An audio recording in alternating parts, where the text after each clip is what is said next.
एक लोक कथा है जिसमें संत ने एक निराश व्यक्ति को समझाया था कि हमें सफलता कैसे मिल सकती है। जानिए ये कथा। पुराने समय में एक गरीब व्यक्ति अपने काम में बार बार असफल हो रहा था। इस बात से वह बहुत परेशान रहने लगा। अपनी गरीबी दूर करने के लिए लगातार कोशिश कर रहा था, लेकिन हर बार निराशा ही हाथ लगती थी। एक दिन असफलता और निराशा की वजह से वह हिम्मत हार गया और उसने प्रयास करना ही बंद कर दिए। उन दिनों उसके गांव में एक संत आए हुए थे। निराश व्यक्ति उस संत से मिलने पहुंचा। निराश व्यक्ति ने संत को अपनी सारी परेशानियां बता दी। संत ने उससे कहा कि असफलता से इस तरह निराश नहीं होना चाहिए, प्रयास करना बंद मत करो। संत की बातें सुनकर उस व्यक्ति ने कहा कि मैं तो हार चुका हूँ। ये बात सुनकर संत समझ गए कि ये व्यक्ति नकारात्मक विचारों में उलझ गया है।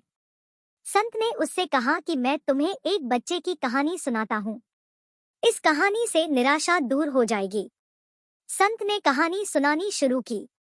किसी गांव में एक छोटे बच्चे ने बांस का और कैक्टस का पौधा लगाया। बच्चा रोज दोनों पौधों की बराबर देखभाल करता। काफी समय बीत गया। कैक्टस का पौधा तो पनप गया, लेकिन बांस का पौधा पनप ही नहीं रहा था। कैक्टस देखकर बच्चा खुश था, लेकिन बांस की वजह से उसे दुख भी हो रहा था। बच्चे ने हिम्मत नहीं हारी और वह दोनों की देखभाल करता रहा। इसी तरह कुछ महीने और बीत गए, लेकिन बांस का पौधा पनपा ही नहीं। बच्चा ने कोशिश जारी रखी, बांस के पानी को खाद पानी देते रहा। कुछ महीनों के बाद बांस का पौधा भी पनप गया और कुछ ही दिनों में वह कैक्टस से भी ज्यादा बड़ा हो गया।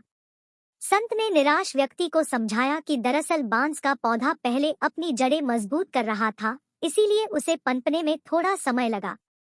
हमारे जीवन में जब भी संघर्ष आए तो हमें हमारी जड़ें मजबूत करनी चाहिए, निराश नहीं होना चाहिए।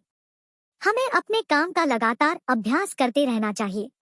अभ्यास करते रहने से हम काम में पारंगत हो जाते हैं, हमारी जड़ें मजबूत हो जाती है।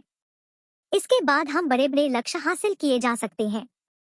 वह व्यक्ति संत की बातें समझ गया और उसने एक बार फिर से पूरे उत्साह के साथ काम करना शुरू कर दिया। जल्दी ही उसे सफलता मिल गई।